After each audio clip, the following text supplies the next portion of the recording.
Kalau ngomongin Bandung, rasanya nggak lengkap kalau nggak nyebut salah satu kawasan ini. Yap, tempat nongkrong ada, tempat belanja ada, udaranya jelas pasti sejuk. Tapi yang bikin penasaran, kenapa ya jalan ini selalu jadi kawasan yang nggak pernah sepi dari dulu sampai sekarang? Nah, di video kali ini kita bakal bahas salah satu jalan yang ikonik dan bersejarah banget. Bukan cuma lihat ramainya, tapi juga cerita di balik kawasan ikonik ini.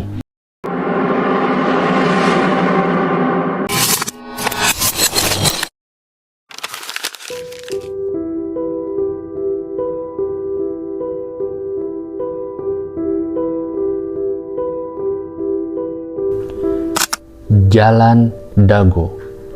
Dago adalah salah satu kawasan yang paling ikonik di Kota Kembang, terletak di Bandung Utara. Kawasan ini terkenal dengan suasana sejuk khas pegunungan.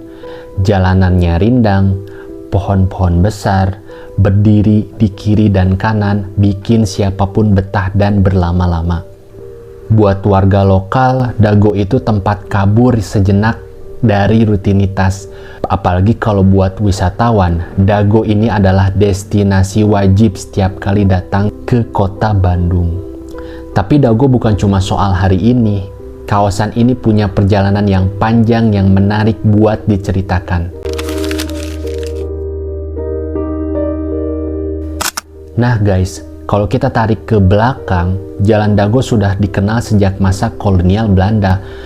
Dari awal abad ke-20, kawasan ini berkembang sebagai tempat peristirahatan orang-orang Eropa karena udaranya yang sejuk, lingkungannya yang tenang, jauh dari hiruk-pikuk pusat kota saat itu. Jalan Dago dibangun untuk menghubungkan pusat kota Bandung ke wilayah perbukitan di utara. Sepanjang jalannya, bangunan bergaya kolonial mulai berdiri. Dan sebagian bangunan itu masih bisa kita lihat sampai sekarang, menjadi saksi bisu perjalanan Dago dari masa ke masa. Dan setelah Indonesia merdeka, Dago terus berkembang. Kawasan ini dikenal sebagai hunian elit sekaligus area favorit untuk bersantai. Memasuki di era modern sekarang, Dago berubah jadi pusat gaya hidup. Factory outlet bermunculan, kafe dan restoran mulai memenuhi sepanjang jalan. Dan kalau kalian tahu, nama resminya hari ini adalah Jalan Insinyur Haji Juanda. Tapi sampai saat ini semua orang mengenalnya yaitu Jalan Dago.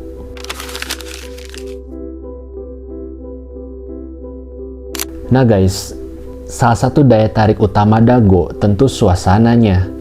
Udara yang sejuk, jalanan rindang, dan pemandangan yang bikin mata adem. Dari kawasan Dago ini, kita bisa melihat panorama kota Bandung dari ketinggian, terutama di malam hari saat lampu-lampu kota terlihat indah dari kejauhan. Soal kuliner, Dago sangat juaranya. Kafe dan restoran kekinian berjejer menawarkan berbagai menu dari masakan Sunda sampai Western. Banyak tempat nongkrong yang bukan cuma enak makanannya, tapi juga nyaman suasananya guys. Cocok buat santai, bareng teman ataupun pasangan. Untuk kalian yang pecinta alam, Dago punya Taman Hutan Raya Insinyur Haji Juanda. Ada jalur hutan, gua bersejarah, dan air terjun. Ditambah lagi tebing keraton, tempat favorit buat menikmati sunrise dan pemandangan Bandung dari atas. Dan selain wisata dan kulinernya, Dago juga punya sisi seni dan budaya loh guys. Galeri seni, acara musik, dan komunitas kreatif tumbuh di kawasan ini. Bandung dikenal sebagai kota kreatif dan Dago adalah salah satu ruang hidupnya. Dago bukan cuma sebuah jalan ya guys, ia adalah bagian dari cerita Bandung, dari masa kolonial hingga jadi pusat gaya hidup seperti sekarang. Kalau kamu, apa hal yang paling berkesan dari Jalan Dago? Tulis ya guys dalam komentar. Oke guys, mungkin segitu aja dari saya. Jangan lupa subscribe, like, dan komen, dan share video ini kepada teman-teman kalian agar channel ini terus berkembang. Sampai ketemu di video selanjutnya. Assalamualaikum warahmatullahi wabarakatuh. Sampurasun.